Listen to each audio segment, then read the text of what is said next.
കോടതി വൈസ് ചാൻസലറെ അതിരൂക്ഷമായി വിമർശിച്ചിരിക്കുകയാണ്.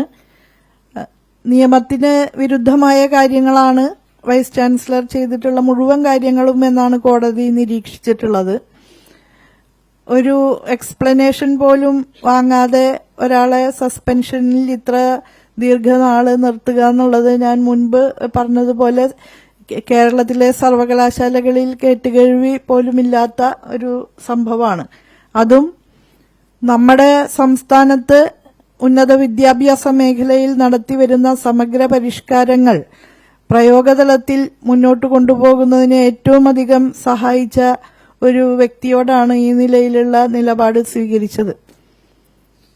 ഇത്രയും വൈരാഗ്യബുദ്ധിയോടുകൂടിയും പ്രതികാരപരമായിട്ടും സാധാരണയായി സർവകലാശാല കമ്മ്യൂണിറ്റീസിലുള്ള ആളുകൾ തമ്മിൽ ചെയ്യാറില്ല.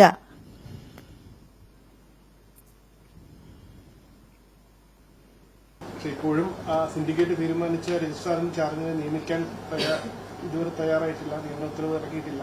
ഇപ്പോഴും അതാണ് സിൻഡിക്കേറ്റിന്റെ അധികാരത്തെ സംബന്ധിച്ചും അവനവന്റെ അധികാരത്തെ സംബന്ധിച്ചുമൊക്കെയുള്ള ധാരണക്കുറവാണ് യഥാർത്ഥത്തിൽ ഈ പ്രശ്നങ്ങൾക്കൊക്കെ പിന്നിലുള്ളത്. വളരെ അമിതാധികാര പ്രയോഗത്തിന്റെ ഒരു ഉദാഹരണമായിട്ടാണ് നമുക്ക് കേരള സർവകലാശാല വൈസ് ചാൻസലറുടെ ഭാഗത്തുനിന്ന് ഉണ്ടായിട്ടുള്ള ഈ പ്രവർത്തനങ്ങളെ കാണാൻ സാധിക്കുക.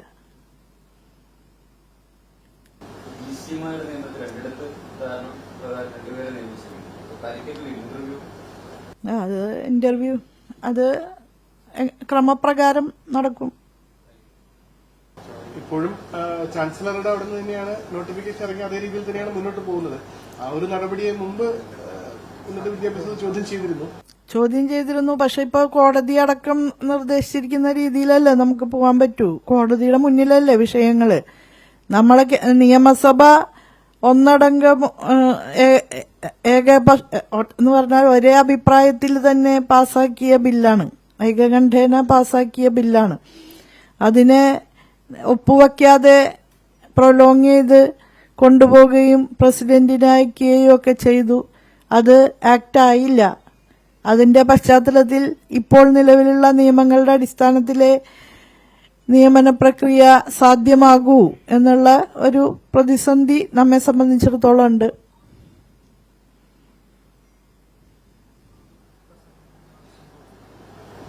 സർക്കാരിന്റെ കാലാവധിക്ക് മുൻപ് ബില്ലുകളിൽ തീരുമാനമാകുമെന്ന് അതിനെക്കുറിച്ചൊന്നും നമുക്ക് പറയാൻ സാധിക്കില്ല. സർക്കാരിന്റെ കാലാവധി പൂർത്തീകരിക്കുമ്പോഴേക്കെങ്കിലും ഈ സർക്കാർ ജനാധിപത്യപരമായി അവതരിപ്പിച്ച ബില്ലുകൾ ജനാധിപത്യപരമായ നിലയിൽ പരിഗണിക്കപ്പെടുമെന്ന് പ്രതീക്ഷിക്കുന്നു.